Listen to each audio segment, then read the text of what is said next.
there's ways to do it, but also like if you're, I don't think anyone's watching this like I can create clips that have, because I record in 4K, I can create clips that are high enough resolution. Using that for your sock people? Yeah, this is for my, for our feet people. We got in a weird algorithm where some feet people discovered us, and really stripes. Yeah, well, apparently men with socks on podcasts hits a certain demographic.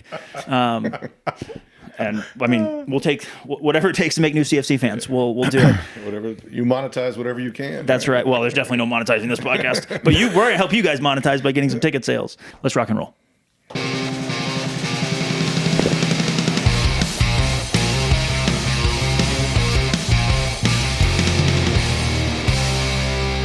Hello and welcome into the Section 109 podcast.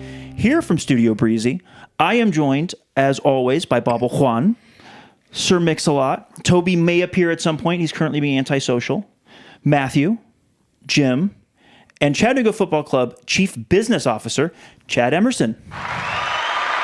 Welcome, brother. Thank you for joining us today. Happy to be here. I've seen it on TV. Now I'm sitting in the room. Well, that's you should definitely not look at us on TV. It sounds like a bad decision. How did you enjoy the bag over your head and the traveling in a dark SUV? Yeah, that wasn't too bad. I mean, it was quick, so I felt good about it. We're not that far away, being in Chattanooga. Well, thank you for joining us. We're going to start obviously with your soccer history and kind of bounce everywhere. You've mentioned a couple times as we've been talking and through this that you're a recovering corporate attorney. I guess, how did you end up in soccer? And then let's talk about your story kind of growing up. Oh, good Lord. How did I end up in soccer? So I always played soccer through high school. I was a goalie. And my three boys have always played soccer all the way through high school, intramurals at Auburn. So just always been around the game, been on like the booster club board and stuff like that. So I was in Huntsville running the downtown organization, kind of like a downtown chamber. And Wicks Family Field is relatively in downtown. It's kind of the city center. So I was helping out the mayor and the deputy mayor, the city administrator. NISA had called, USL had called, and they were like, can you help us figure out, we're spending $33 million on a stadium. We want to get the right league, right? And so I said, happy to do so. Made some calls up to Nashville. I knew some folks up there. Ended up getting connected with Ian Ayer, and we got on the phone with Ian. And he said, hey, can you give me a call in like 3 weeks? I was like, okay, that's interesting. Well, what happened in that interim? Next Pro got announced. So there's like door number 3, right? There wasn't just 2 options. There's 3. And so worked with the city, helping get the lease together, get the league in town. And at the end of the process, and I wasn't looking for a job. I was happy as can be in downtown Huntsville, Inc. And Ian said, I'd like to hire you to start the business operations. I did something similar with Will Alexander in Nashville, someone with a lot of relationships in the city. You can start. So first thing we did is got Wicks Family Field named. The Wicks family named the stadium. And so that's how I ended up in soccer professionally. Cool. Perfect. Where are you from originally? Grew up in Michigan, Detroit area, Livonia, Michigan to be exact. I'm familiar with Livonia. Shout out Joe Novak. Wow. Who's definitely not listening to this, but shout out, brother. He's definitely there right now. So did you grow up, 1 to 18 and then go for college? Like, how was your... Yeah, so grew up in Michigan and then went down to Lipscomb for undergrad. Mm-hmm. So a lot of folks in Michigan have roots in Middle Tennessee, Northern Georgia, because after World War II, my grandfather, like a lot of them, went up to work in the auto plants, right? So he worked in Fisher Body Plant. So even though we're born and raised in Michigan, cousins, all the extended family are down in like Cookville or Crossville or things like that. So came down all the time. So just as used to Nashville, had grandparents living down here. So went to Lipscomb for 4 years and then went over to Tennessee for law school. And then that's the rest of the story. You have siblings? Yes, I have a younger brother and a younger sister, Franklin and Memphis. That's not their names. That's where they live. Oh, I was going to say, that would have been some really Tennessee names. Yeah. Well, my middle name's Denver, so I get asked all the time, like, were you conceived in Denver? And I don't believe so. Don't know the answer for sure, though. Pets. Yes, I have an Airedale Terrier, Sandy Sparkle Star. Great name. Yeah, named by my daughters. So here's a stupid question: is that a dog or a cat? The Airedale Terrier? Yeah, it's a dog. Okay. terriers are usually small. I call it the king of the terrier. It's a huge dog, but it is a terrier. Yeah, Mix has definitely got some terrier. We don't know how much in him. Poodle and terrier, something else. Do you have any nicknames? Not really. My kids, when they were little, would call me Chatty-O Daddy-O, which had a good ring to it, a little alliteration, I guess. It's a lot of syllables. Most adults don't call me Chatty-O Daddy-O. So. Yet. Well, the 7 listeners of this podcast. Yeah, that might change. And then growing up, you said you played goalkeeper. When did that stop? When did soccer become, I guess, more of a pastime and less of an active thing you were doing?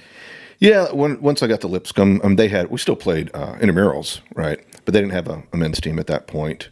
Had they done so, I may have tried to play. I was in a tough spot. I was actually a pretty good goalie, played high-level club, but the guy in front of me at Livonia Stevenson was all state. Right, so sometimes you can only, and so I got to play some, but you never really got to play enough, and I wasn't going to switch schools to play soccer. So, are we going to see you out at Highland Park Commons playing rec, or is your those days are over? So the shoulders. See, in Michigan, the ground is hard most of the winter because it's frozen, or it was frozen, and she was just diving back in the day. I was like diving on concrete, so my shoulders, they don't like that anymore. Do you have a favorite team growing up? Yeah, that's interesting. It wasn't as big. Detroit did not have a team at that point. So in terms of professional teams, it was the Tigers, Lions, Red Wings, all the kind of those. So I didn't really have probably a professional soccer team that was really drawn to because there wasn't really much. I'm sure there was some kind of program up there back in the day, but there wasn't Detroit's team like the Tigers or the Lions. Sure. Did you have a favorite number that you wore? I always liked to wear 22, and I don't know why. There's something symmetrical about it, I guess. Goalkeeper wearing 22 is great. Matthew would appreciate that. That's good stuff. That's inappropriate. It's highly inappropriate. Paulo Gazzaniga stuff there. 1 or 13.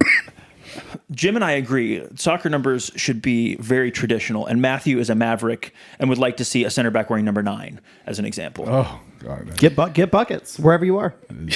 Offensive. I'm extremely non-dogmatic when it comes to soccer numbers. I can take whatever not 3. We don't need 3 digits on the back, but anything 99 or less, I think we should be good.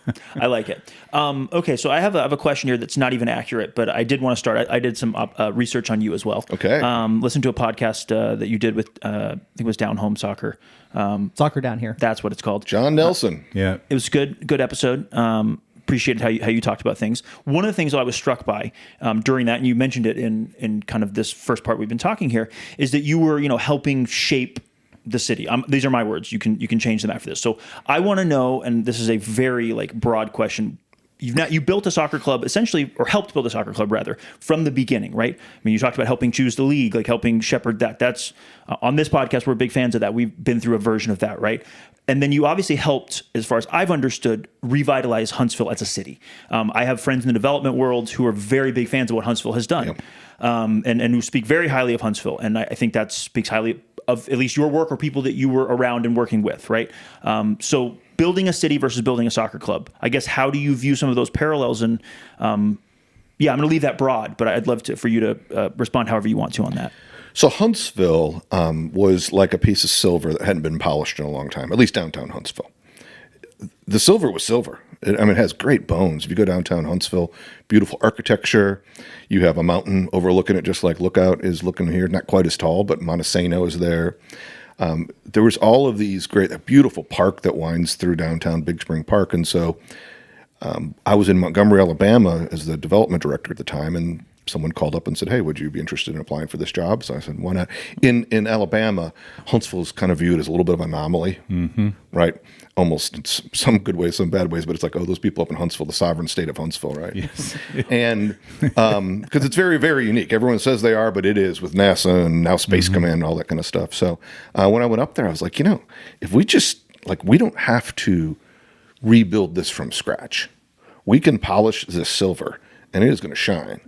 And some of this stuff was, just convincing people in Huntsville how great their downtown was. Because I think they kind of used to is, it just, whatever reason. And then I said, well, most people would love to have a downtown, a square like this, a park like this. And so we just really took it upon ourselves. And the other thing we did was you have to kind of do quirky things to get people's attention. And so we started, now it's not a big deal, but back in 2013, there weren't a lot of food trucks. We did a downtown putt-putt course on the sidewalks. Someone's like, well, what happens if, that goes haywire? And I'm like, well, we'll pick it up and move it somewhere else. So I think a lot of it is you have to do what's called creative placemaking. So is there an accomplishment in that role that you were most proud of? Yeah, we won like the gold medal from the International Downtown Association for old mailboxes. I guess there's not a published paper in Huntsville anymore. It used to be the Huntsville Times. Mm-hmm. And so that's what's cool about the mailbox, or not the mailboxes, the stands, mail stands, newsstands or whatever. They're weatherproof, right? Because that's where the papers would go in, and they're secure. So we took a bunch of the old ones when they stopped publishing the paper, got local artists to paint them, and then turn them into little free libraries around downtown. Very and cool. So it was a nod to, because you could pull them open, it was secure, all that kind of stuff. And those were like 500 or less each. And they became so popular. And part of the appeal was you don't have to spend millions of dollars to do interesting things. You can, right? A beautiful big sculpture that can cost a lot of money. Or you can do these quirky creative placemaking and turn old, unused mailboxes into little free libraries. Is there a placemaking accomplishment, you've said that twice now, that you see or want to see in soccer? So that's part of my big philosophy is there are people that love to come to soccer games to watch the soccer match. That's what I would do. There are a lot of people who just want to get out of the house on a summer evening, do something fun where they can gather with friends, gather with family. And so what we did at Wix when got a call for the rocket engine, you've probably seen the rocket engine. Mm-hmm. I had done a lot of stuff with NASA in the park and events. And so I had someone from NASA call and say, hey, we've got a rocket engine. Can you use it? That's not a question you get asked all the time when you're operating a municipal facility. And so I said, I don't know how, but yes. And so they were going to take it out of the Space and Rocket Center and kind of do that, Raiders Lost Ark thing back and, take the rocket and put it back where you'll never find it, like they do at the end of the movie there. And I was like, that can't be back there. That's it's not a replica. It's an actual J2X rocket engine that the only reason it ever got sent to space is because the Ares constellation program got canceled before they could use all the rockets engines. And so we thought about it and we said, Nashville before their game, they used to do a guitar riff because it's the music city. So I think whatever you kick off your game, whatever your traditions and rituals, they're more authentic if they're tied to your community. So it would have been kind of weird for Nashville to do a rocket engine experience because they don't do rockets up there. Atlanta United at Mercedes-Benz uses the Spike. train. Yeah, the train spike. The diesel horn. Yeah, and I heard the horn the other night. Train horn, yeah. When we score. That rules. That's authentic, right? And so we put the rocket engine out there, got a little cryo, and countdown, just like a countdown like you're launching to every game. In fact, we get with the referees beforehand, and now they all know. They've most cycled through after a few seasons. They're like, big old thing's going to go up on this Jumbotron, 5, 4, 3, blow the whistle at 1, and then we shoot the cryo. The kids are that's like light to moth or moths to light. They're just there because they just run around in the smoke and all that kind of stuff. And so that's just an example of creative placemaking. You don't have to have that rocket to have that match.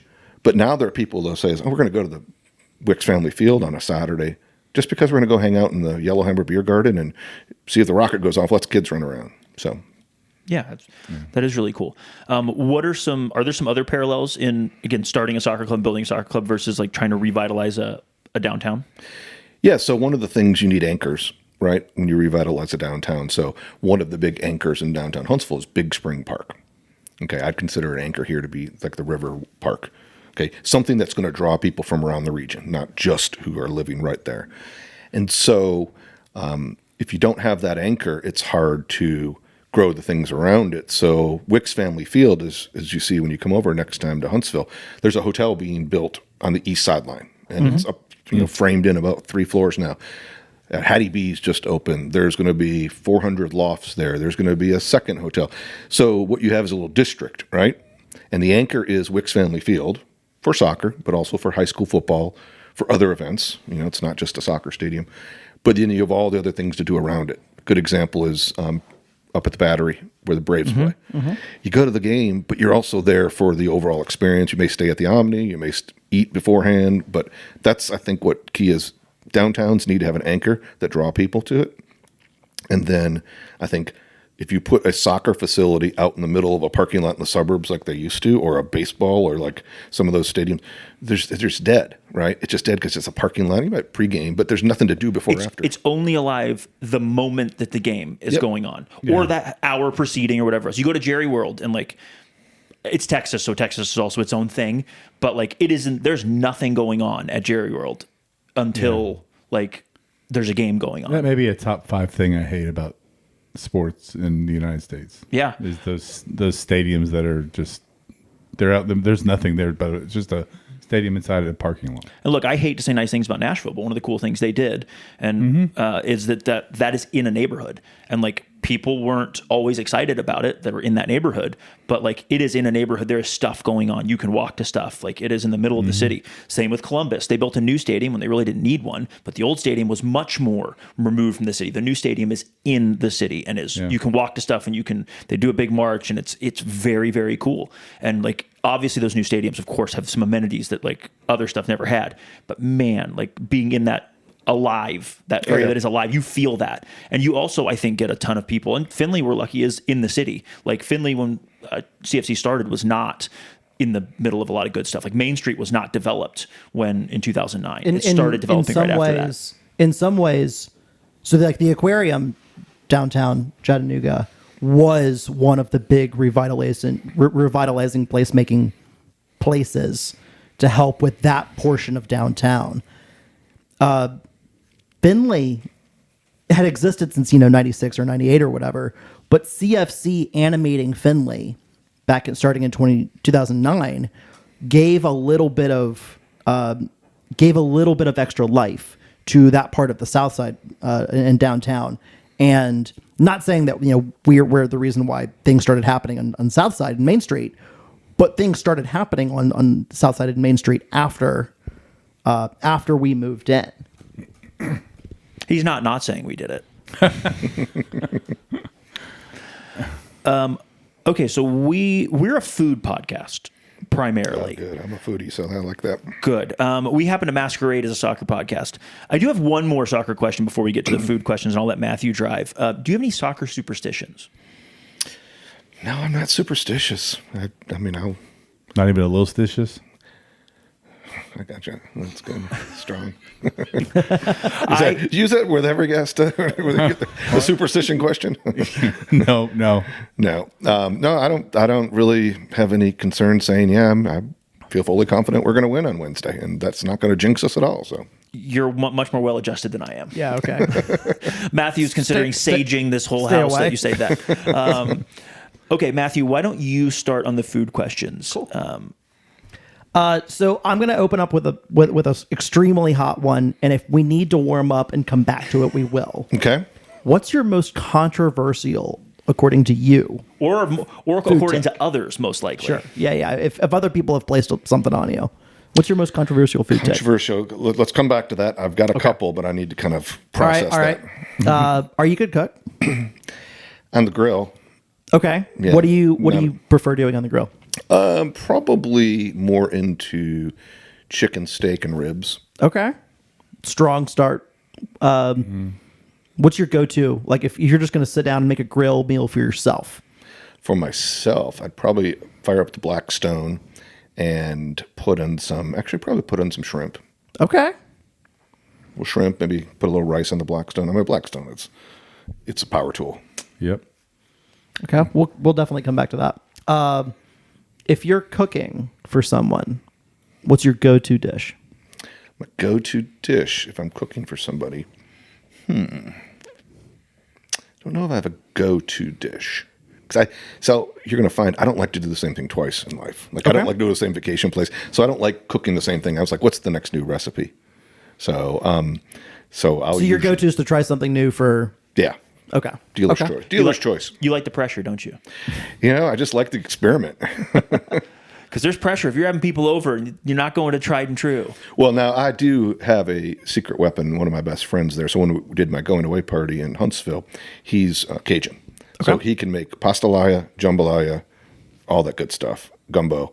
And so Zane, shout out to Zane, he's usually, what are we going to cook Cajun for a big party? We used to do a big team cookout type thing, and we'd always, very rarely would cook hamburgers. We'd do some kind of Cajun something. So Okay. Interesting. pastalaya is actually, that's pretty underrated. I don't know what pastelaya is. It's jambalaya with pasta instead of rice. Sounds lovely. It is lovely. I mean, I'm into that. Do you have a go-to comfort dish? Oh, go-to comfort dish. This will be a weird take, but smoked salmon. I don't know. Okay. I don't know. Smoked salmon. I don't know why that's comfortable to me, but smoked salmon, just and on lox on a bagel. Yeah, I was Yeah. gonna say bagel. Okay. Listen, yeah. I don't hate that. I would never have guessed that, but that's good. Yeah. So that might be a little bit controversial. Not controversial enough to be your controversial food take, but salmon as comfort food is pretty controversial. Oh, okay. I was like, lox is pretty not very controversial. As comfort food, I feel like it is. You're not stitious, so this might not really be applicable. But any favorite like pregame meal or postgame meal? Nope. I usually don't eat before the game. Okay. Danny Valenciano style. Yeah. And then afterwards, I just usually don't eat much on match day. Okay. Like to be light and on your feet. Got to be light on the feet. You never know what's going to happen. That was a Felipe Oliveira quote. He said he's like, I eat breakfast and then I have like some fruit in the afternoon for an evening game. And I'm like, you play on an empty stomach? He's like, yeah, I just like to be light on my feet. I would die. And then Danny from that same era would just not eat anything on game day. He wanted to like feel the hunger. Yeah, he said he wanted to feel the hungers. Yeah, that's not quite Psychotic stuff. Oh, you'll probably see me with a protein shake walking around. That's the scope of it. Your favorite kind of protein shake? I like Orgain. It's a vanilla Orgain. Nice. I've become a big Pure Life guy. Those are core power. The core power in particular it's just like drinking chocolate milk or strawberry milk because they mix it all up. They take out the fats, take out the proteins. They put back as much or as little as they want. So you can get a 42-gram protein shake that's just vanilla milk or strawberry milk. Oh, So my stomach isn't real good friends with lactose, so I'm fair. usually doing the plant-based ones. But I mean, they all taste good nowadays. yeah. The way they flavor things is unbelievable nowadays. We're living in good times when it comes to that. If you could invent a new dish, what ingredients would you use? Or, as a side question, what is something that you have been thinking about cooking as like your next trying something new? The thing that I love that I haven't had the guts to try yet is lobster, because it's like I love when someone knows how to cook lobster. Yeah. Eating, a lobster roll, a Maine or a Connecticut, whatever. But I think lobster and some kind of like ravioli pasta Yeah. Okay. stuffed in there as thick as you can get it. I now want that. I am now hungry, even though I can't eat lobster. I am now hungry. Do you drink? Not a lot. I'm earlier in life. I limit myself to craft beer and red wine. Okay. So I figure you put boundaries up, you're able to control things more. Yeah. But even now, as I get older, even just craft beer just makes you feel just pretty full and Yeah. stuff like that. So Nothing gives me a hangover as a 37-year-old man more than 3 craft beers. It's like, how did I drink 30 beers last night? Or are these 3 IPAs? Craft beer, we've all had our phase with craft beer, and that's why at least I personally now go for like the shittiest, lightest beer possible. little Schlitz. Let's go. Yeah, sounds great. If I didn't have to go to work after this, I'd probably crank one right now. I can walk over to Low Main. I think they have Schlitz. They do.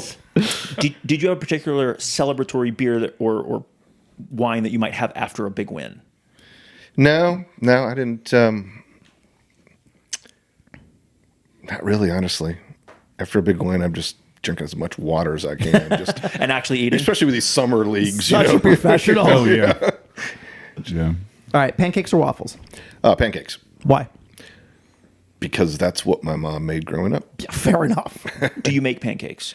Yes, I do like making pancakes. What's the secret to a good pancake? Use the Blackstone and use, I would say, stuff everything inside the pancakes So you don't need to just put the chocolate chips on top of them when you're cooking it. You need to integrate them into 100% the batter. dough. So yeah, the batter. Yeah. So it's not sprinkling the chocolate chips. It's integrating the batter, and then it's when you bite into it, all the chocolate just pops out. Man of culture. Jim, do you make pancakes? Sure. I don't know if I asked you pancakes versus waffles ever. Oh, my first answer would be yes. See, my first answer would be no. I mean, pancakes or waffles, yes. Hold on. But yeah, that's probably the correct. You don't like pancakes or waffles? Waffles are fine at Waffle House. Pancakes are almost never fine. There's just No. How I've known you so long and discovered these horrendous things about you. like if you go to Waffle House and you get an All-Star special and it comes with a waffle, cool, no problem.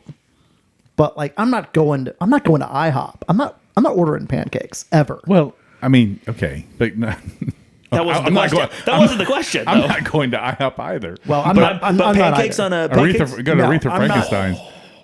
Yes, I've been there before. That's the pancake right there. And I'll give you a secret that I have decided in as I've grown older. You just buy the mix, Aretha Frankenstein's Yes, mix, and then do exactly what you said. Mix whatever you want in, and use buttermilk. Don't be cheap, guys. Get buttermilk, and because it tells you like, hey, you can add buttermilk or you can add this. Do the whole follow the recipe, and you will make the greatest pancakes of your life. And it's no harder than making Bisquick pancakes. Yep. Yeah, they're just okay. I'm actually thinking about lobster pancakes right now. Lobster Maybe we'd be on savory, something. savory, Savory pancake. There's Yeah. nothing wrong with that. Yeah, Like, I if I'm gonna have breakfast, and there's gonna be bread involved, like I don't want it to be pancakes or waffles. Like just give me some cinnamon raisin toast or Cinnamon something. raisin toast. We're 86 years old. Cinnamon raisin toast. Also, so you said Huntsville doesn't have a published paper anymore, or however you said that. This man I've never seen him more angry than when the Chattanooga Times Free Press stopped printing the paper and made him get an iPad to read it on. Oh, so they don't print it here either? Just on the weekends. Just on the weekends. Just Sunday. And so they put it out on an iPad, and they gave him an iPad, which is a very nice thing to do. And he was like, "This is the worst thing that has ever happened." It's just wrong. He believes that a physical paper and black coffee is the only way to begin the morning, and if that is not going on, then it's a bad morning. And now he can't do that anymore. It's just ruined. It's just ruined a fundamental facet of life for centuries. Well, the same thing with magazines too. Like if I'm going to sit down, like a real copy of Sports Illustrated in your hands, the pictures are printed there. It just looks so much better than pixelated. I do agree with the magazine. I do agree with that. But I think for the paper, I don't know. The paper was not printed on nice stuff. I'm not missing I don't know, tactile. Well, for me, I keep it. Like I keep the issues of Sports Illustrated that I want. I keep a paper that has something in it that I want. You would keep a hand printed ticket. Yes, I do. For an event that you don't have anymore. Like Absolutely. we've lost mementos. I've got some papers in here with CFC stuff on them. I was looking for them. They're buried in here. So I do understand. But his daily 7 a.m. paper is just like... I mean, I am so into that ephemeral stuff. Like almost one of the biggest fights I got with my wife was she threw away all it said was ticket on the other side, admit one. That's all it was. Right, and ripped in half even, and she threw 2 of them away. I'm like, did you not know that those were the tickets we bought at Michael's first varsity soccer game? And she's like, no, why would I know that? Your wife perfectly reasonable I was like, there's person. a reason why there's a reason why those were there. Why did you throw those away? The things that people put up with us. Matthew, fries, I think, is where we left off. Yeah. Favorite kind of fry? Chick-fil-A waffle fries. Yeah. Okay. What kind of dipping sauce? Probably, if you really want to get crazy, go with Polynesian sauce. Dip them in the Polynesian sauce. I mean, Chick-fil-A sauce is the go-to, but real Polynesian, sweet and sour. Or sweet and salty. How do you feel about potato fries or tots? Oh, Sweet potato fries, or tots. Well, both. Any type of fried potato is going to be... Regular French fry, sweet potato fry, tater tot. Tater tots, sweet potato fry, regular French fry. Jim? Okay. I don't think I've ever Probably asked you that this order, question. but in sweet potato fries with with ranch. I mean, blue cheese. I like honey mustard and sweet potato fries. Blue cheese and sweet potato fries. Best fast food fries. You already said Chick-fil-A. What's your second best? Second best would probably be... I really like Zaxby's fries. Yeah. You big chicken guy? Can be. So that's 2 chicken places in a row that I am not judging. I like both of those establishments. When you're dipping fries, what are you going to dip them in if you don't have Chick-fil-A sauce or Polynesian sauce? A good fry doesn't need to be dipped, in my opinion. If it's cooked well, if it's just... How about that? Yeah. I mean, you can dip it to add to the experience, but a really good fry should speak I'm for gonna tell you. itself. So you didn't say Stop eating shit, guys. Just stop eating shit. Yeah. Yeah, you said fast food fries, but I don't know if they've changed what they're doing with their fries, but Feed, the fries at Feed, I just had them last week. Oh my Are they the truffle ones? God, I think so. Yeah, they're really good. Oh my Lord, I bet, but they're better. I don't know if they've changed what they're frying them in or something. The Feed makes phenomenal food. The Feed is the restaurant. If somebody does not have a specific meal they're going for, they need 3 different meal options. Yes. That's the one place in town where it's like, hey, you can go to brunch there, you can go to lunch, or you can go to dinner, and you're going to have a wonderful experience. Period. Public House, I think, is up there too. Does Public House do breakfast? I don't know if they do breakfast. Because I love Public House. I just Public House I see what you're saying. the Feed is the one place where it's like, hey, it doesn't matter which meal you go for. Like, you're going to get a 7 or an 8 out of 10 every single time. And no Main matter Street what. Meats has shot like way to the top. For Main Street Meats is so good. It's just so expensive. Yes, I get annoyed about how expensive it is. But yes, it's if you phenomenal. get a steak, it's Or a burger. The last burger I got there was I don't know. It just was. I'm not. Main Street Meats is up there for sure. That's They're phenomenal. Two fries that I miss. I miss the old Flying Squirrel truffle fries. Oh, which were very similar to the Feed ones. Just so good. I also miss the Terminal sweet potato fries. Oh yes, yeah. When he said sweet potato fries, I just had this visceral recollection of they were so good. well, one of those was good. Urban Stack has decent sweet potato fries. Interesting. I never eat at Urban Stack. Nobody does anymore. That's a shame because that's actually a cool spot. It was cool when it started. They need a refresh. Yeah, that's the hard part. I feel like of owning or running a restaurant. You get stale after a while. Best fast food burger. Jack Brown's. You consider that fast food? Jack Brown's. That's fair. I would consider it That's fast fair. food. That's fair. I mean, you do. It's I guess not traditional, but pay, it's quick service. I guess you could Yeah, call that's it. fair. Yeah. Favorite fast food joint? Oh man. I don't do a lot of fast food, honestly. So I'd probably be. You said Chick-fil-A. There's no need to brag. Yeah. No. I kind of partial to Chipotle if you consider that fast food. I would. I consider fast food. It's very, very good. Now I know because I stalk your Instagram that you're on a bit of a coffee journey right now. 20 shops in 20 days. So, how do you drink your coffee? Typically black. Again, not big into milk and lactose just because my stomach doesn't like it. Also, it's the correct way to drink coffee. So over ice, good cold brew, an Americano, or a drip. Okay. No espresso for you? I do, but I tend to put it inside. It's like a red eye. Take the espresso and put it inside a drip coffee so you get a red Nothing eye. wrong with that. Do you have? So you're doing 20 places. Is that between Huntsville and here, or is Just here. Where have you been so far that has been particularly impressive or favorite? Oh man, where I haven't, they've all been. I think I really enjoy the Sleepyhead place we talked about. Now I'm going to name one, and I like them all. I really enjoyed. Is it Velo or Velo? Velo, yeah. Velo. Velo's my favorite. Yeah. As far as quality of coffee, it's my favorite. Yeah, they have a really good pour, like an automatic pour over. That was a really good cup of coffee. They're incredible.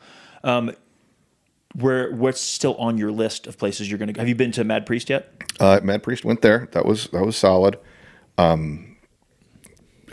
I went to it way back when it used to be like near the stadium, right? Mm-hmm. Okay, so I remember going. It's just a little hole in the wall. Now it's like an old gas station, so it's pretty cool. It's a cool new building, and then now they have a whole separate because they've grown roasting area, roastery. That's a totally separate building, so they can roast, and it's cool. I buy their beans, and they just opened that place 4 months ago, 6 months ago, maybe. I don't know the new tap room that you're talking about. It's brand new. Right? That's not a tap room, but you know what I'm saying. Yeah, that's a cool location.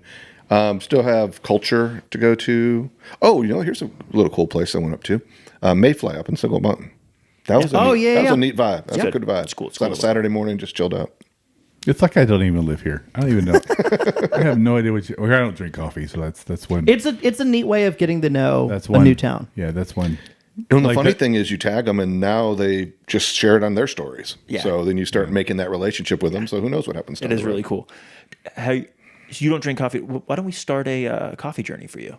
Nah, that's okay. I mean, I did have the Chattanooga at Be Caffeinated. It was at Be Caffeinated. Yeah.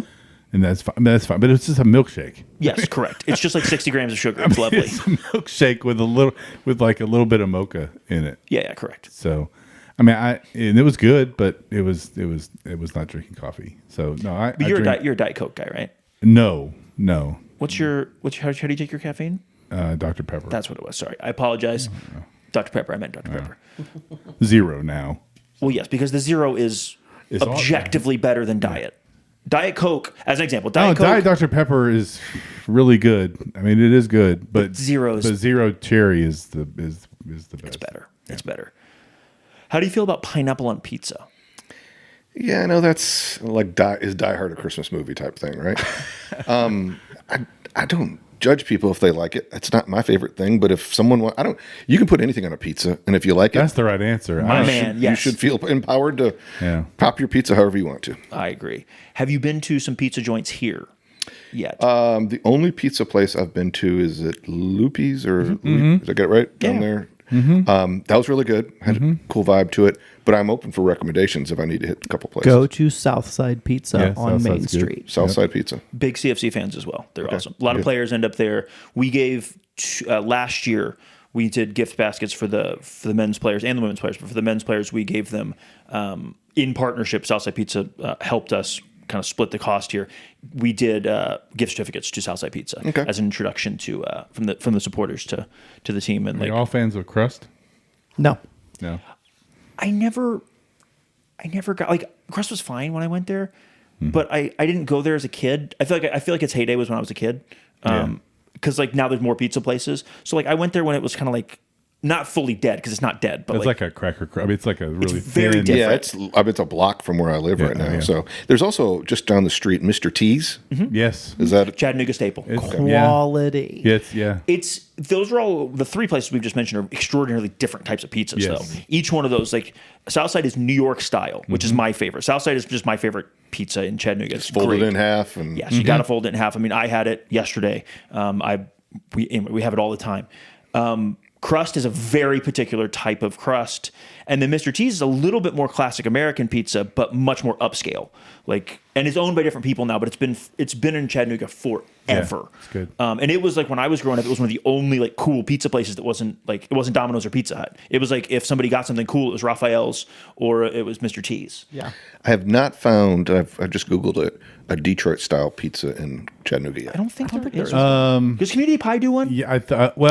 You know what? Yes, they do. They do. I know that they're gluten. I mean, we just talked about gluten free before we came here, but their gluten free crust is basically it ends up being a Detroit style. But they also have a Detroit style, I think, on their menu. Community Pie is decent. Pizza Bros is decent. Yeah, Pizza Bros is good. Pizza Bros is actually really good. That's the best delivery. I don't know the Southside. You can deliver stuff. It's hard to get delivery at Southside. Yeah, so I think Uber Eats Pizza now Bros does. is the best delivery. Yeah, one of the problems with Southside is you almost always have to pick it up. Yeah. Southside has a Tuesday deal though, where it's 2 for $25, two 16-inch pies for $25, and you can pick up to two toppings, and that's a phenomenal deal. I will not out the player, but somebody employee at Southside told me a particular player. Who may or not be a center back is in there every single Tuesday snagging some pizzas. There's 4 of them, so you guys can figure it out from there. But well, there's only 3 in town, so. But yeah, we will not put that on Junior Flores. No, well, I would say he had great taste in pizza if that was the case. What does your ideal hot dog look like? It doesn't exist. Interesting. Ooh. Okay. Don't eat hot dogs. Oh no. Why? It's a story for off camera sometime. So all right, fair. That'll be. I can't wait till one of our 7 listeners is like, "Why don't you eat hot dogs?" Does this involve eating a large number of hot dogs? Nope. Oh, okay. What does your ideal burger look like? Smashed. Okay. It's one of the reasons. Crispy on the edge, smashed. Yeah. Have you been to Lo Mein yet? No. So I haven't either. Oh my god. You still haven't been to Lo Mein? No, that murder burger. It's on my list. So I'm not going to build it up too much, but I'm just going to say there's a bar that is walking distance from here. If you wanted to get lunch and you hadn't had lunch, I would suggest going there. I think it's about $9 now, so it's not used to be a $5 burger. Now it's a regular priced burger, but it has curry, which you would think might not be good, but it is perfect. It's 2 smash patties, it's some curry, I think it's maybe a little bit of lettuce. Don't change it. Get it how it comes unless you're allergic to something how it comes. and it is just the perfect level. Whatever they've done, it's just a perfect level of crispy on the edges. We had one 2 nights ago on Saturday night, and I get it. It's the most. I have been there. I've probably been to Lo Mein 50 times. I have gotten the burger 47 times, and I've got nothing else. The 3 times I haven't got anything to eat has been, I haven't, and the other things on their menu, everyone will tell you like, oh, everything there, it's a kind of bar that only serves a couple things and they're all good. I won't get anything else. I don't think unless you go there 3 times in a week, I don't think you should get anything else. But if you like a smash burger, I would be shocked unless you're allergic to like curry or something. No, it's on the list now. The only one smash burger I've had in town so far is the OG at Odd Story. And that was a good smash. I haven't burger. had that. I haven't had I think a good smash burger, actually, I'm preferential 1 patty because you can really smash it really narrow and thin. Oh yeah, interesting. What kind of toppings do you like on your smash burger? It's hard to beat some kind of sautéed onions, sautéed peppers. I mean, those will be strong. Do you have a bun preference? No, something that is equally smashed, and I think you probably need about an eighth of an inch outside of the bun, so it's not all enclosed in the bun. It needs to kind of stick out. So whatever bun is the right size for that. You're gonna like the murder burger. You've just described the murder burger in many ways. It's most of the way. Lo Mein's most of the way down Main Street, almost, but not quite to the Sleepyhead location at Main and Dodds. Okay. You would have been a couple hundred yards from it at Sleepy. All right. I'm probably going to be heading that way after this. But it is Low Main for Lower Main Street. Now they have a little bit of an Asian twist there, but it is not necessarily like the Lo Mein noodles or whatever. Oh, it's not MEIN. Right, MAIN for Lower Main, which is fun. If you get a steak, how do you like it cooked? Rare to medium rare. Good man. We've had some terrorists in here say, well, in which case we've considered throwing them out of the community. Then it's no longer a steak. Exactly. It's whatever it is, it's not a steak. What sides are you ordering with your steak? The aforementioned potato fries are always good. And kind of like, it's hard to do and make it tasty, but broccoli. Broccoli done right. Yeah, hell yeah. Yeah. First vegetable we've mentioned. Brussels sprouts are another one that like I hated Brussels sprouts as a child, and then I had them like at a restaurant like done properly.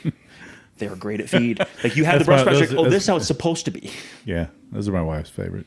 You don't eat Brussels sprouts, I take it? No. Do you eat vegetables? Sure. Brussels sprouts are better now than they used to be. No, they aren't. Yes, they are. They are like actually better now No, than they they aren't. used to be when you were growing up. No, they aren't. I promise you. They aren't. I'm going to skip the as a hot dog a sandwich because I think we've... should butter be kept on the counter or in the fridge? Oh, actually, it should be on the counter because it's softer. Thank you. I mean, and it's not going to hurt by keeping the counter. That's how our parents probably grew up with that on the Do you have counter. the little butter thing, the little fancy butter? Yeah. I've got one on my counter, but I keep it in both places. I keep some in the fridge, so I have extra, always have enough. And if I'm cooking something, I might need the butter out of the fridge or whatever because I need more. One stick on the counter, or less than a stick, and then the rest in the fridge. But when I was growing up, my mother kept it in the fridge, period. And so anytime you had, there was no spreading butter on anything. You had to put it in the microwave first. Yeah. Oh, yeah. If your hometown was a food, what food would it be? A Detroit style pizza. Yeah, fair. I wonder if that's the next pizza type to blow up. I know like people make it in other places now, but like, you've seen the proliferation of New York pizza everywhere. I wonder if Detroit pizza will become. In Huntsville, there's a couple places that started making it. And people think it's just deep dish. It's like, it's not deep dish.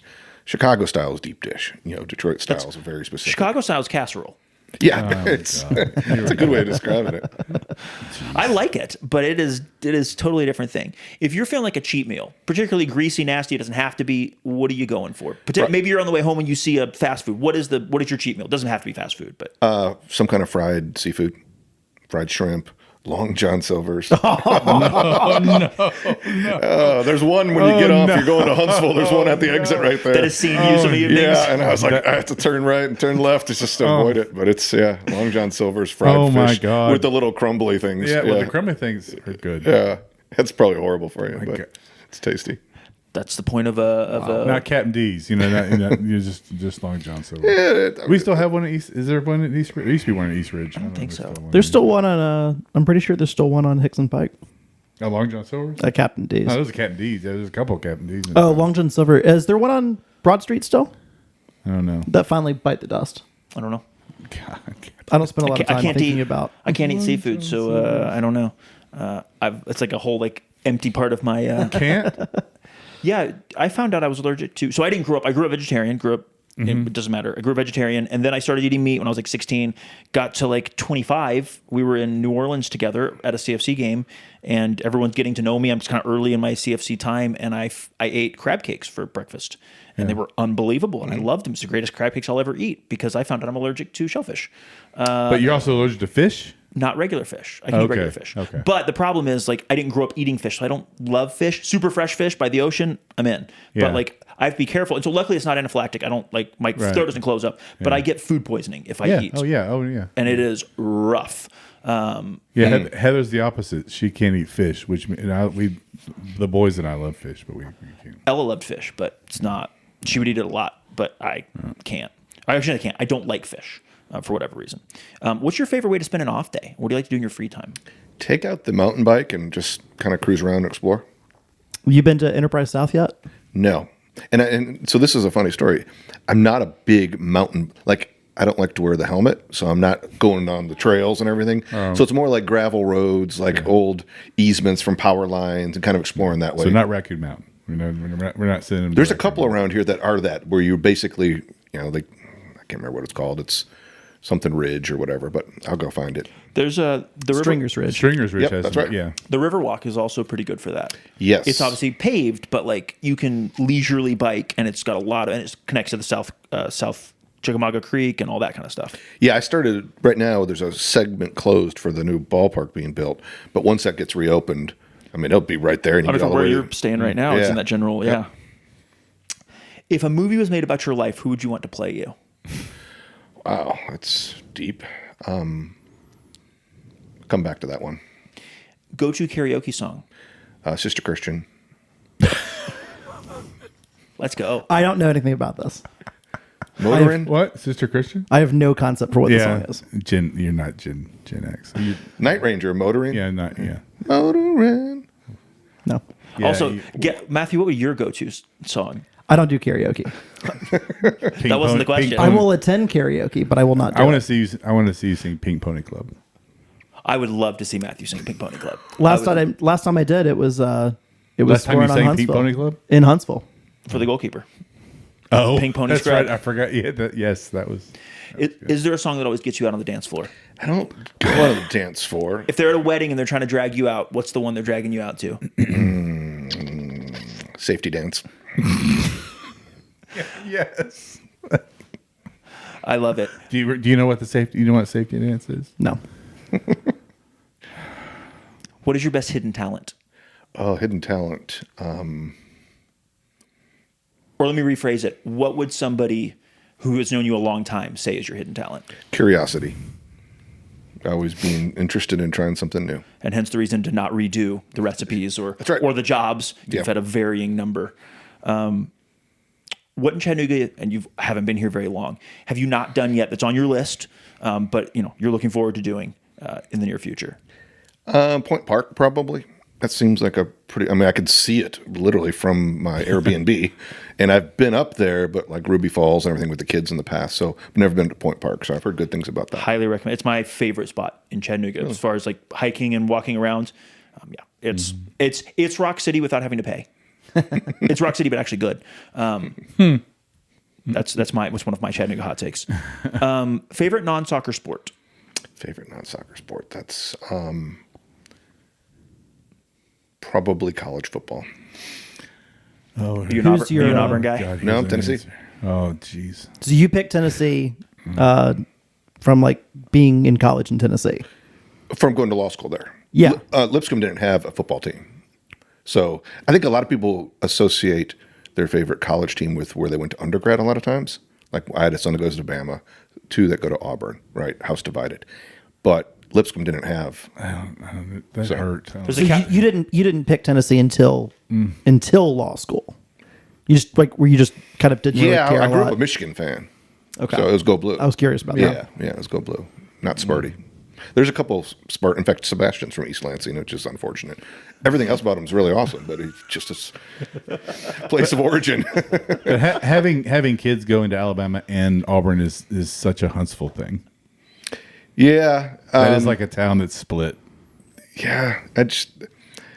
I don't. The one they can't go to one of the Florida. biggest They can't go to problems with it. Florida and me contribute to their college fund. I love that. So if they want to go to Georgia, get the rest another SEC East covered, but I guess we don't have East anymore. But No. yeah, Florida's the only place where my children I will not contribute to their college fund. Jim, did you have any place you wouldn't contribute to your kids? The Auburn, Auburn. Bama fan here. A grad. Just have to make sure people know that. Yeah. But what's my favorite Bill Bowling quote? I, unlike most Alabama fans, have a degree from the University of Alabama. Yeah. He's an Auburn fan, by the way. Yeah. We have a love-hate relationship with our own fan base. Yeah, well, you guys got really good for a while there, and that brings in the No, the we've people. always been Yeah, but you guys got touched. real good for a little while there. Oh no, I know, but we didn't need to be really good to be Special? Yeah, to be special.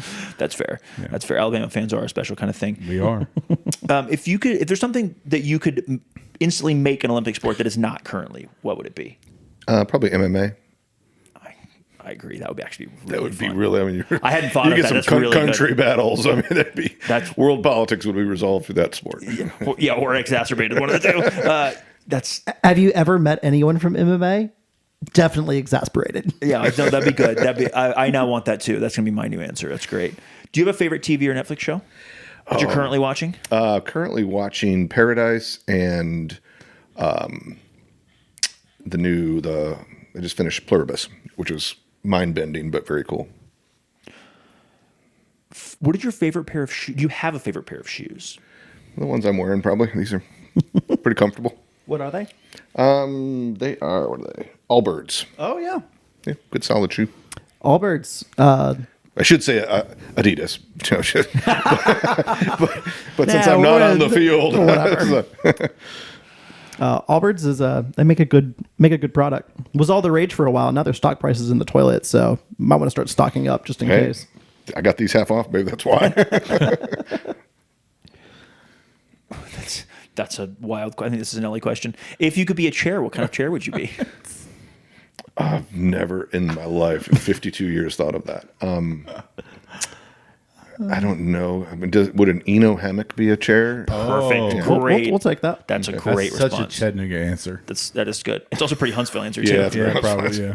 Montesano Park on the top of Yeah. Montesano Mountain. I yeah. mean, unfortunately or fortunately, depending on which side you're coming from, like Huntsville and Chattanooga have a lot in common. Yes. In some good ways, and I'm sure some not. What's something that can one particular thing that could instantly make your day better? seeing my daughters. So I mean, just when Totally. I pick them up from school on Friday, and just seeing their smiling faces. What phone app do you use the most? What phone app do I move?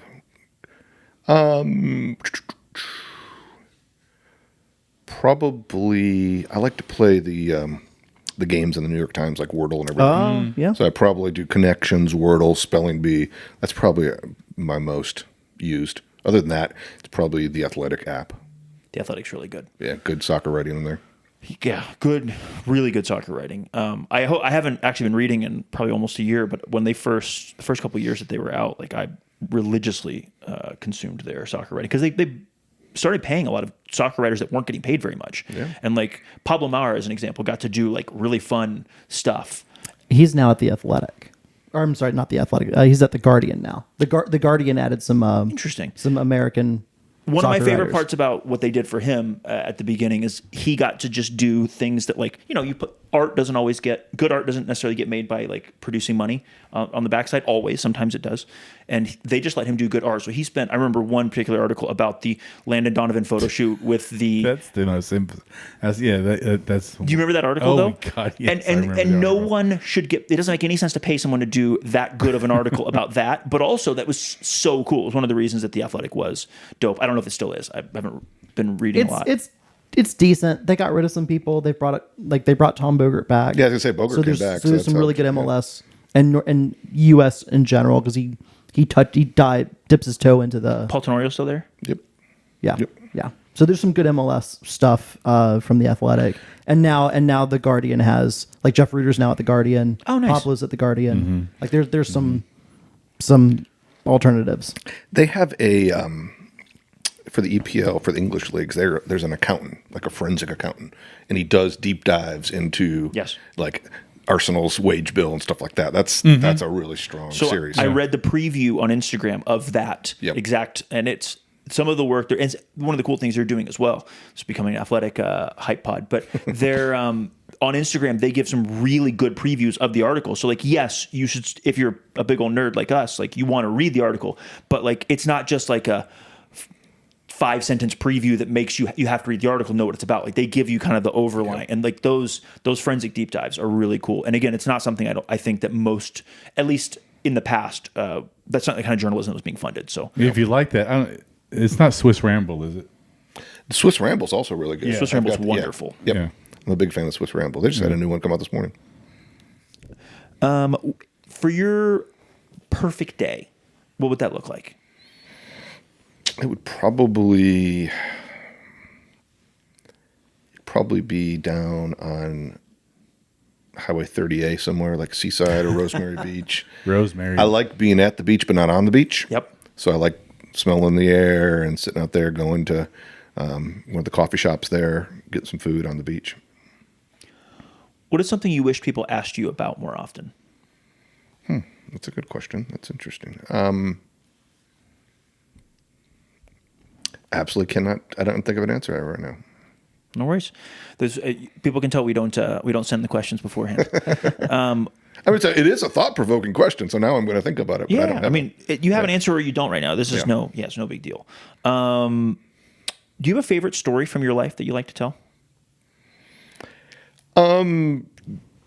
Yes, I do.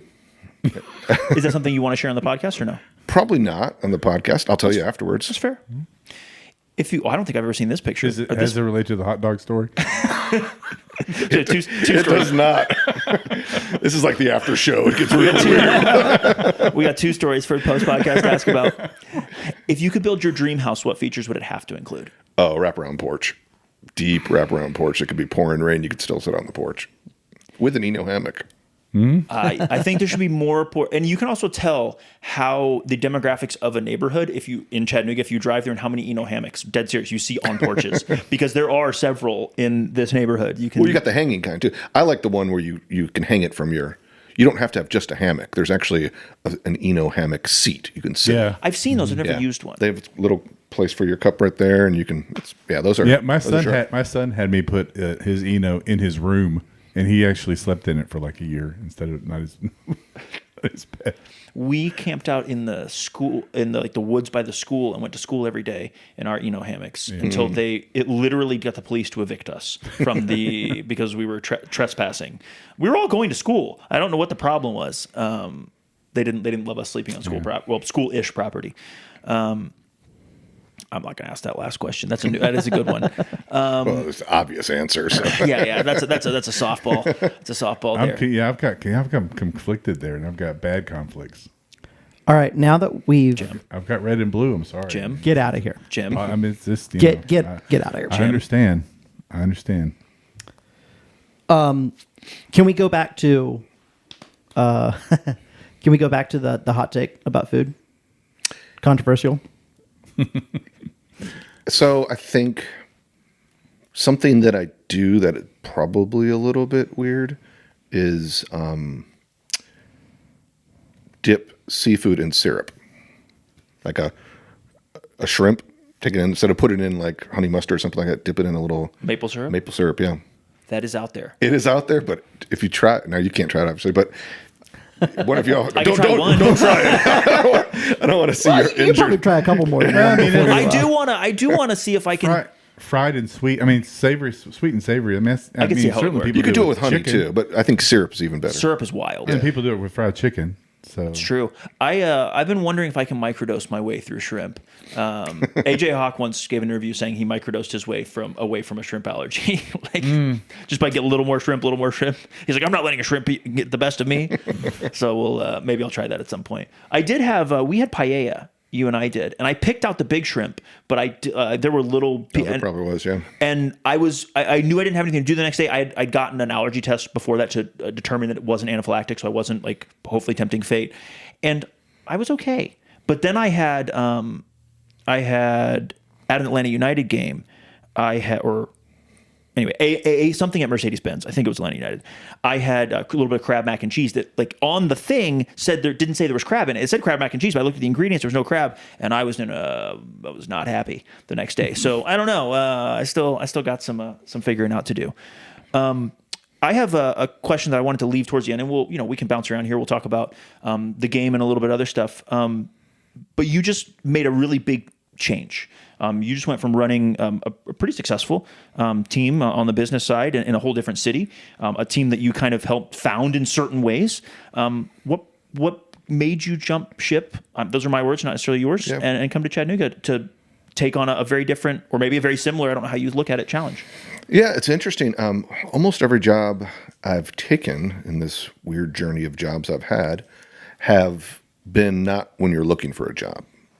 So I had come up here to visit with Rachel and Davis and Durrell, and we were just trading ideas at the end of the season. A lot of we call us the caucus of teams that try to sell tickets, right? There's three it's a of very you. select group. There's three of you? Yeah. Or there were three? Yeah. And so we were just trading ideas, and then I wasn't even thinking, I honestly didn't even know the CBO position was still open. I knew it had been open at some point, but then they just followed up and said, hey, would you be interested in learning more about this? And my philosophy, I tell this to my kids, when I taught law school, I told my students, always listen. You can say no, but if someone says, hey, what do you think about this? I was like, yeah, okay, well, I'll have a listen. And next thing I knew, logistically, it would work out with my daughter still being in Huntsville. The distance, figured that out. And then I'd done it where you go from 0 to 60 immediately, but I had not done a soccer team where it had a heritage, had rituals, had traditions. So that was what probably appealed to me the most. Your role at Huntsville, is it pretty similar than here? Yeah, it's called managing director of business operations, which is a much more proper English term for, but it's basically a CBO. Do you have someday, in your head, would someday 10 years from now, I'm making up a number, would you like to be the CEO of a soccer club? Would you like to be over sporting, or do you have interests in being, does that make sense? Yeah, no, I think picking players and coaches is such a specific skill set, that I enjoy getting the fans engaged. But so I don't think you could have enough bandwidth to do a great job on the marketing, ticketing, corporate partnership side, and then do that. Now, you could be CEO and have, leadership, but actually day to day, watch some film on this guy. That's probably not where I see myself going. Totally fair. Boys, what other questions do you have before we get into talking about the Chicago game? Jim? I have one question.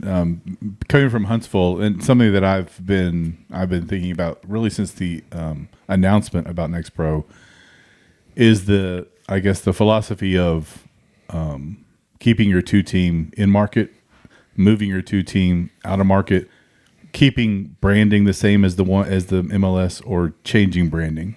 And I'm interested, since Huntsville is a team that's out of market and change branding. Kind of what your thoughts are. I think, there's so many pros and cons. Again, we were the very first to ever do this. And so I'll give Ian Ayre and John Ingram credit for doing something that had never been done. There's always going to be that pressure between developing players and winning for the local fans. Mm-hmm. Mm-hmm. Now, I think if you just put NSC 2 and have you play some games down in Huntsville, that doesn't do much.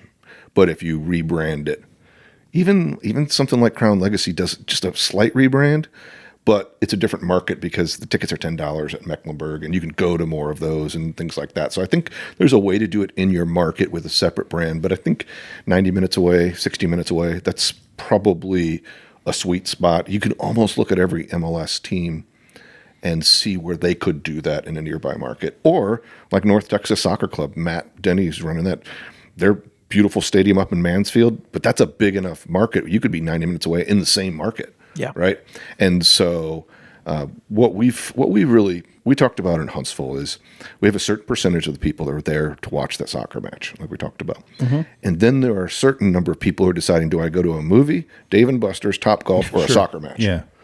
And that's where the growth opportunity is, because those folks are just looking for an entertaining time, and they're probably less prone to the wins and losses and how it affects their experience. They want to win, obviously, but they could still leave a match. A lot of people would leave our matches and say, like, well, we're disappointed we won, but it didn't destroy our day, because we had a great time in the beer garden, catch up with friends and our kids playing with the kickball and things like that. So there was what, Tacoma, and was it Swope Park? Tacoma hasn't actually played in Tacoma in years. I know. But Prior, yeah. But in Swope Park Rangers, they changed in Bethlehem Steel. So Atlanta United 2 also was in at that baseball stadium in Gwinnett County for a little while. It was I'm talking separately about brand. just like changing brands. It was a change. And it was a thing, and then they went away from it. Then it went away from it, and then Huntsville came. I'm interested. Do you think it means anything? I think individually, it's probably an organization decision and what they want to do with their team and all that kind of stuff. But as a league, do you think there are benefits to having these teams be branded differently? Oh yeah, without a doubt. If you're just playing, if you're Atlanta United 2, let's for example, you will sell a few tickets at Kennesaw, or I guess they're playing in Athens right now, Athens, Georgia. You'll sell a few tickets, but largely the entire cost of the second team is on the expense line of the P&L. I mean, you're not selling merchandise, you're not selling food at games, you're not selling kits, because who's going to buy an Atlanta United 2 kit unless it's family or friend when it looks almost the same as the first team kit? Yes.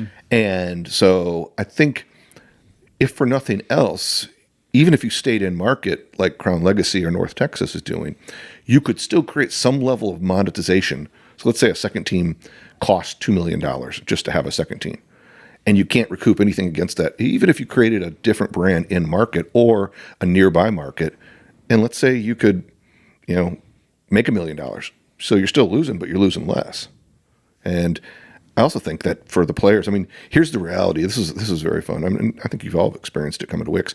I would always meet the coach. Steve Cook was the coach at Atlanta United for a while there. I'd see every visiting coach came in, I'd just say, hi, welcome to Huntsville. You just want to be a good host, right? They would always say, we circle this game as soon as we get the schedule, because our players are going to have to play in a hostile environment. Most of the time, they're just playing in an empty environment. Yeah, like that. Like the Chicago. Yeah, well, that was just like, and so you learned something about the players, about when they're in that environment and they're getting yelled at and taunted at, or there's like lots of sights and sounds going on. And so they all say, in fact, so much so that I think Huntsville loses a little bit of its home field advantage because everyone is so excited to play there, because it's one of the few times they're going to have people. We've experienced that for literally our entire existence. Since 2009. It is everybody's Super Bowl, because we've always played in a league that doesn't have fans, including this one. And so like there's only a handful of, and maybe there's one or two teams, but like in general, everyone's coming here and they're amped up. So I don't even think you only lose your home field. I think sometimes you don't have a home field. I think you have you in your own stadium, it becomes more pressure on the home team. It's one of the many reasons we're relentlessly positive towards our own team, but like our own team has more pressure on them and the other team is amped up. And then you see the dichotomy with referees. Yeah. Now referees typically are cycling through multiple different leagues, so but like they come, if they're reffing a lot in Next Pro, they're in those kind of like just neutral, stale environments, and then they come here, and like these are harder games because there's fans, there's pressure, there's stuff going on, but also referees are just like ingrained for whatever reason, that when they come to Chattanooga, and I'm sure it was the case in Huntsville, they're so focused on, I need to make sure the crowd does not influence my decision. And inevitably, because they're not very good at their jobs, because refereeing is below the standard of soccer and soccer is below the standard of some other places, that they're constantly overcompensating. And I think that also contributes to the home field advantage being neutered a little bit. Yeah, we'll find. And I think they're out there trying, so I give them credit. I mean, it's a tough job. You don't get paid a whole lot. But what they'll start getting is the crowd gets into it, and then they start trying to regulate the game with yellow cards. and that goes down a road. Now everyone's mad, and when you walk out of the stadium, you have to walk under that bridge. And the ones I'll say, I mean, usually there's a referee report to fill out. I'll usually tell someone at the league, like Gordon or something. It's like the ones that are composed are probably the ones that have the most potential to be a good ref, because if you composed in an environment like Chicago where there's no one there, but you're composed in an environment where people are yelling at you, like literally calling you things that they wouldn't call their worst enemy sometimes. So, yeah, for sure. All right, let's go to the Chicago game. So here's the lineups. Matthew, why don't you take us through the lineups? Spoiler alert: we lost 2-1. But Matthew, why don't you take us through the lineups, and then I'm gonna ask the vibes question after that. Yeah. So only one change from the prior week against Connecticut. Nathan Kohler comes in to start for Matthias Hanchard. It swaps the center backs. Fareed going to the right, where he played all of last year. Alex McGrath got the start. Is that Toby? Yeah. Alex McGrath got the start at the 10 again. And, I think the game was really interesting. It was played in some high winds. And Chicago's lineup, I mean, we're looking up on the board right now so we can see it. Chicago played 5 different players that were making their first appearance in Next Pro on the season. They played 2 other players that were making their second appearance in Next Pro.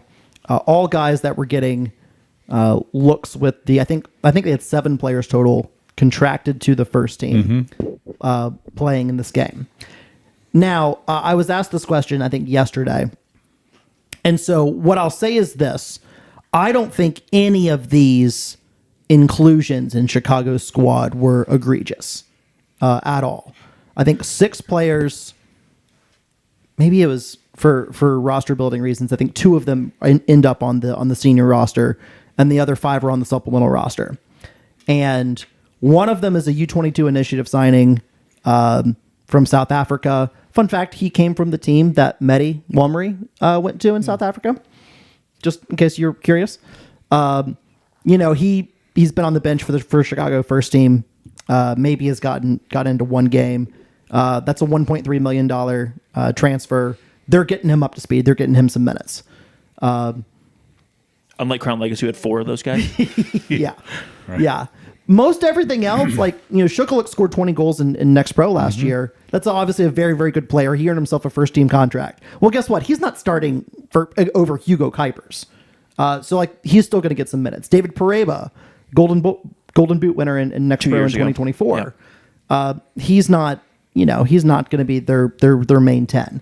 So they're getting him some minutes. Dylan Borso has been a revelation coming out of the Chicago Academy, went to Wake Forest for a year. Now he's back. They're converting him to right back. He played, I think he got man of the match in Chicago's first game of the season. Well, I should have got man of the match in this one. He did. He was incredibly good. Yeah. 2 assists on the day. Sergio Origel in central midfield kind of ran the game for Chicago. He's out of their academy. He's on a first team contract. He started in 3 playoff games. It was the first round for Chicago last season, for the first team. Now they've backfilled, and so he's got less of a role in the first team this year. This is the kind of Next Pro lineup that I wish we saw more of. Yes, it's harder. It makes it more difficult for us, but it raises the level of the league to where, they're young. You can pull up the age and see what they were on the average. And I don't see it, so you're going to have to help me out with that. 21.1. Yeah, so 21.1, that's a great average for that particular group. Yeah, they have a couple 17-year-olds. Christopher Cupps is a U.S. U18 national team player. Their goalkeeper's 17. He was still pretty decent. That's a good group. That's a tough group, and I thought they made it really, really tough on us. They had the wind helping them in the first half, but they were quicker than we were. They made better decisions. If you've watched Greg Berhalter with Chicago or the national team before then, you know how much he likes control. And they controlled the hell out of that game. Made it really, really difficult for us to play through. It was our first game on grass on the year, and spoiler alert, our first game on grass every year is terrible. It's just the way it goes. And this was kind of no surprise. I thought we fought back really, really well in the last few minutes of the first half. I thought the first half overall was felt worse than it actually was. I thought our defending was really, really good in emergency situations. You rewatched this morning, right? I did. Their first goal was a great header, but like that's not a particularly high percentage chance. And we were in front of a lot of the stuff that was deep in the box. Like I think ASA has the possession metric higher than their XG. We created some stuff at the end of the first half. Unlucky that McGrath's shot beats the keeper and gets saved off the line because there's not enough power behind it. I thought it was a good learning experience. Second half we came out really well, got a goal, created some stuff, and then just a bad sequence of and kind of some bad defending gets Chicago their second goal, and they take control for another 10 minutes or so. And before our late flurry at the end, we're unlucky not to tie it. That volley late in the game is the best chance of the night by far, and it's just right at Owen Pratt, the keeper, and it stays 2-1.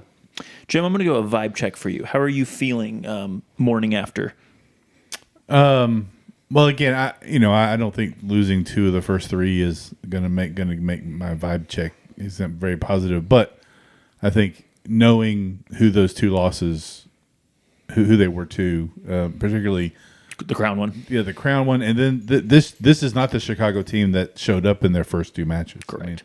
And so I was really annoyed at the end of the first half.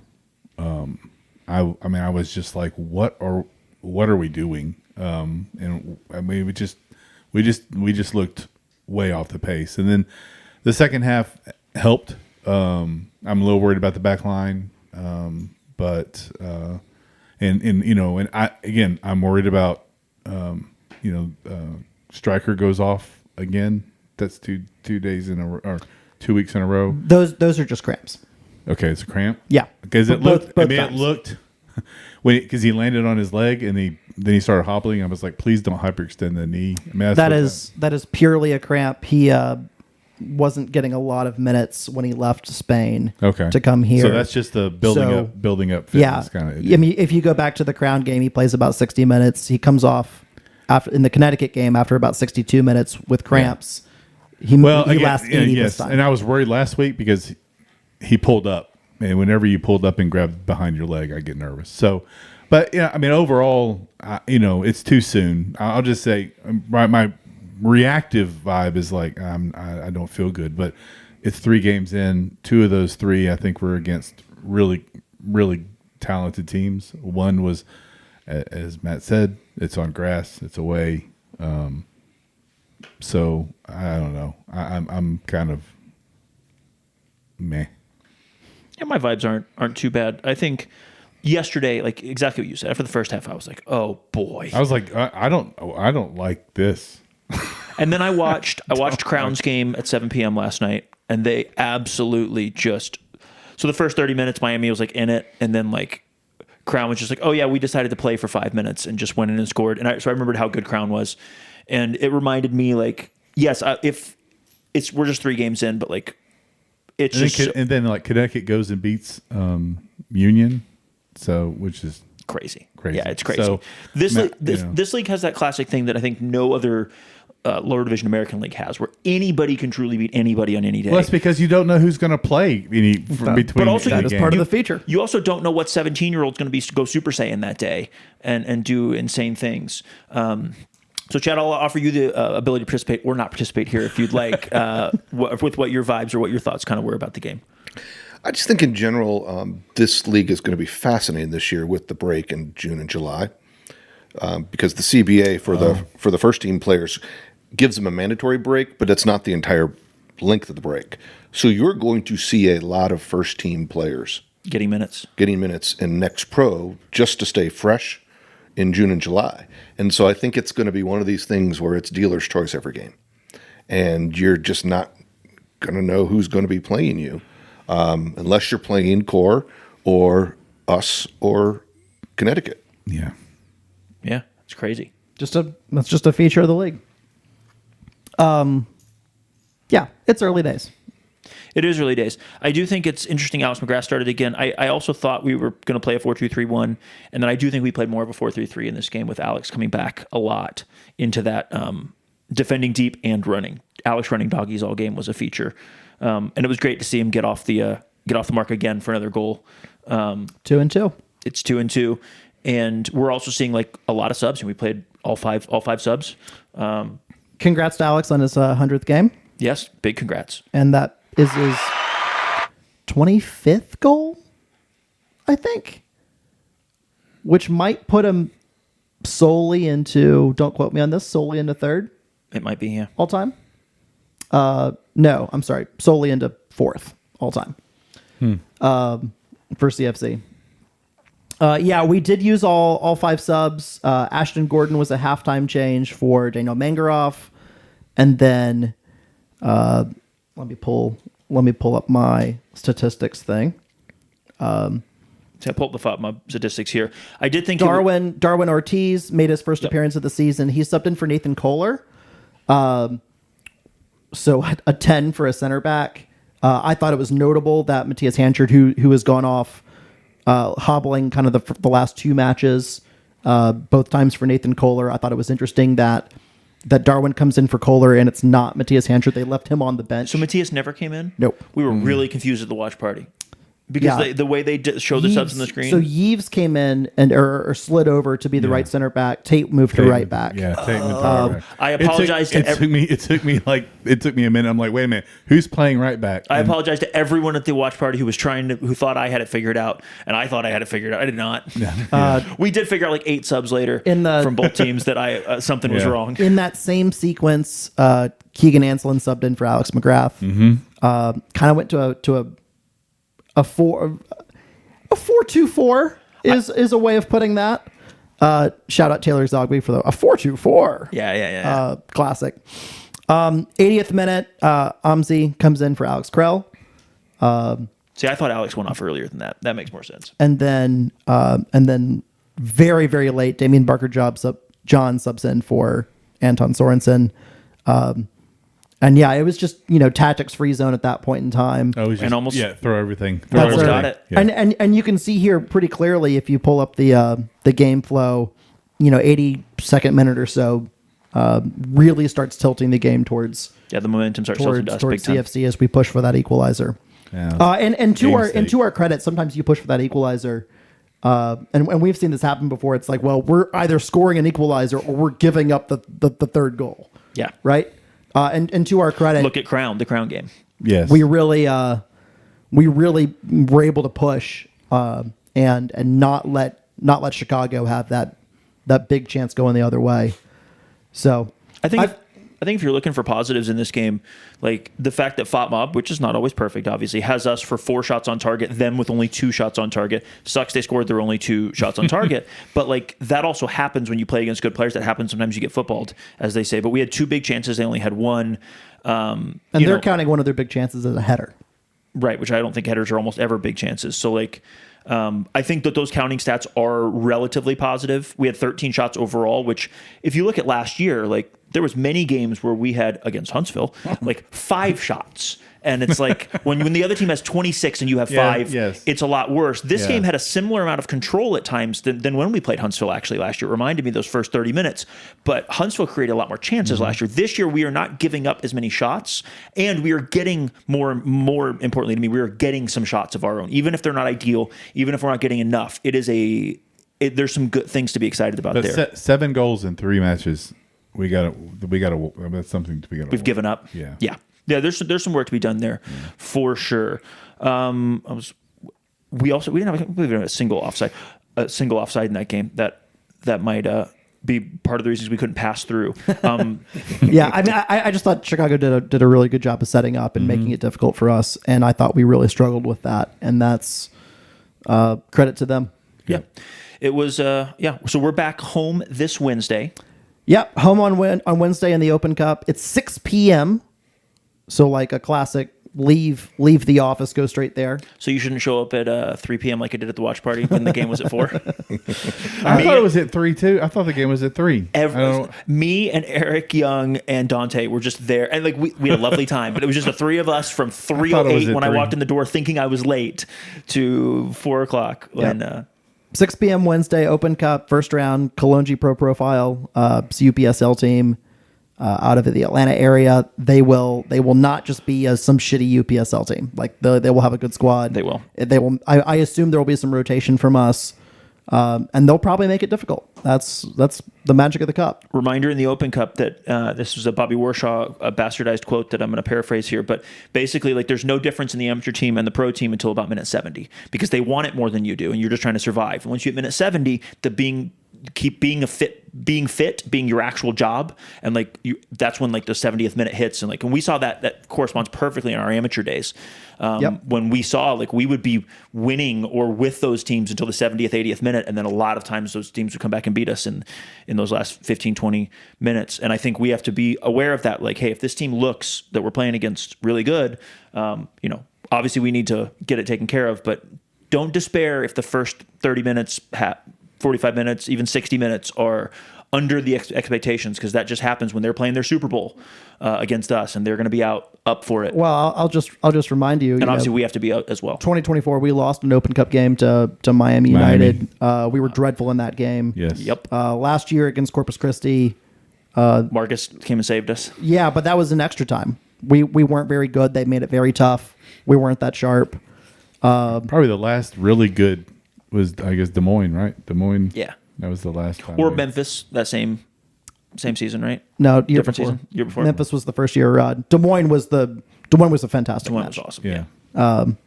So yeah, and then on Saturday, quick turnaround, 3 games in 6 days. On Saturday, CFC travels for their second away game in the league to Huntsville. Chad, are you? I assume you're making the trip for that. Yes, I will be going to Huntsville for that game. Probably sleep in your own bed. I will actually be able to. And no, I mean, listen, I mean, that was the highlight when I was over there, is when y'all would come over, because you would bring supporters and you would bring a competitive match. And so, yeah, I hope now that I'm on this side of the equator that we are just as loud in Wicks, if not louder. And maybe there'll be some boos against me, so that'll help. Yeah. I hope I get heckled by the Huntsville hecklers. If I don't. But it's an interesting season for them to get started. So I think this could be a really dynamic game. I think they know they need to kind of get off the schneid, and we want to do the same thing. And they've gotten a lot younger, so it's a very different team than last year's Huntsville team. There's definitely some real talent there. I did not watch their most recent game. I did watch. So I watched one of the 1915s, and I watched the whole second game they played, the Crown game. And I mean, obviously Crown's taking it to everybody right now, but they're a lot younger. And you can see it. You had 2 essentially 24-year-olds making up a number, but essentially 2 24-year-old center backs last year. You had experienced, like, actually, I guess it was one 24-year-old and one 19-year-old, but you saw some experience. In the midfield, you had 2 23-year-olds. Like, you just had like some real pros. And like now you see in some moments in theirs, and like, they're a little more next pro-y, where you have like a 19-year-old that might, or an 18-year-old that might like make a different decision, or might, lack a physical and edge. compared to last year, we're certainly a little bit more next pro-y. We are. Just that shade younger in multiple positions, and then considerably younger than we traditionally were in a couple. Yeah. And I think that's one of the other reasons why, sometimes when you play a little bit younger group, it takes a little bit more time for things to really click into place. And you need that experience that you have to get on game day as opposed to already having. So it'll be a big opportunity for us to, we need to pick up 3. Well, it's going to be fascinating too, because we're going to have more players that have started a game in Wicks than they will. Oh yeah, almost their entire team is new this year. This will be the first time a lot of those individuals have been in front of that environment. Did they play their first 2 on the road? Yeah. I didn't realize that. Yeah, I should. No, the first 3 on the road. Yeah, because they played Orlando and then Crown on the road, and then another dynamic feature of that game going in for Huntsville is, Applewhite's probably still out with that injury. He didn't play last week or last night or whatever it was for Huntsville. Nashville has their second leg of the CONCACAF Champions League this week in Miami. They rotated a ton on the weekend and still won in Columbus. But how much do they break out for that? How much do they rotate for the first team who play Saturday at the same time we do? So you can't split guys there. Like it's got to be 20 and 20. So like how much rotation do they have there? Will affect who gets potentially dropped down. Oh, I'd be surprised if anyone could. I mean, maybe the goalie Valdez or something like that. But that's purely a. No, that's why in this league one of the things we've learned is you want to play. If you're playing to win, you want to play as the same day as the first team's playing. 100%. Yeah, it's just that simple because you're gonna have less people popping down like you see the first two of the three first games we had was $1 million players popping down because the first team was not playing at the same time. Yeah, 100%. Chad, is there a place that you would like, and it's totally fine if there's not, on social media that you would like people to be able to follow you and interact with you? Do you have a public facing? Probably LinkedIn's the best place. I don't do a whole lot of posting. On Facebook, and then if you wanted to follow the coffee journey, it's all on my stories on Instagram. So I've got 9 more to go. In fact, I think I'm going by the place that you recommend, Burlap. Is that right? Burlap, yeah. Yeah, right down the street on the way back to the office. So nice, beautiful. I do have one question. We've talked a lot about food. We talked a lot about your life and business experience. But you are the new chief business officer at CFC. You've only been here for a short time, so I don't want to let you to force you to lay out all your cards or your early thinking and stuff like that. But now that you've been here for I guess half a month, 2 weeks roughly, do you Such have a long time. 2 to 4? You can go less, you can go more, whatever you like to do here. Kind of priorities for what you see that you want to do with CFC from in your role as the business executive. Yeah, I think it's going to be very important to continue to expand the match day experience for the casual fan. We did parties on the pitch where everyone came down on the synthetic turf afterwards at select games in Huntsville. We started a 5K before the match, ran from there. These really need to attract casual fans because that's how you're going to generate more ticketing revenue. I mean, there's always going to be a finite pool of soccer fans, and they seem very loyal to the club. So increasing those type things. And then the other thing, I was at Food City, and I was sitting there, and I had some gear on, and some lady said, I have a question about CFC. And I was like, I'm probably not the best person to answer. I've been here for like 5 days. But she had won tickets or somehow got a drawing from being in a parade. I think it was a Christmas parade. And she said, how do I redeem these? And I was like, this is perfect. This is someone who is brand new to the game, but still wants to figure out how to get these free tickets. And so that's what I think is really getting out in the community. And, we're putting posters with QR codes all over. We're going to, fly the flag. And I said it, Bon Me or Han Me, just walked in, there was a flag. You're like, everyone needs to be flying a flag. Like this room right here. It's just, we need the brand and the flag to be pervasive throughout the community so that the curious, non-traditional soccer fan says, I'm going to give that a shot. Can we literally paint Main Street blue? You might be asking the right guy finally. Legally or illegally. Maybe it would be really cool to have a CFC. You know how they do the crosswalks? Yes. Yeah, CFC crosswalk. We could do some light vandalism and paint some crosswalks. I think one thing Matthew has said for a long time, and that I don't know if we'll ever figure it out. We have a CFC loving mayor. Is this the Erlanger thing? Yes. Actually, no. That's also okay, good. now there's he wants to literally paint Main Street blue. Like there could be. I mean, you could do bike lanes. Like you could do. There's all sorts of cool things you could do. The crosswalk, even if it was every crosswalk plus whatever is like there. It would be cool if we ever figured out a way to partner with the South Side to actually paint the city blue, and also like in part of that painting it blue, like you could do sidewalk chalk, you could do every restaurant along the way, everybody should be wearing CFC gear, there should be CFC specials on game day, those are all like, I think tougher to pull off because you have to have a lot of the Sunday brunch to the match is like, especially calendar change, a few more games in the fall than we typically play. Obviously we'll have to stagger for UTC and whatever, but like Sunday is our low key is probably our best. If it's not going to be Saturday night in the summer, Sunday in the fall and Sunday in the spring is going to be our future move. And this is a brunch town. Like, this is a foodie brunch town. And if we can get people to get a little liquored up at brunch on Sunday, or, after church or whatever it is, like the draw of like, you do your normal things and then you join at Finley Stadium for games, I think is like, how do we create that happen every single week?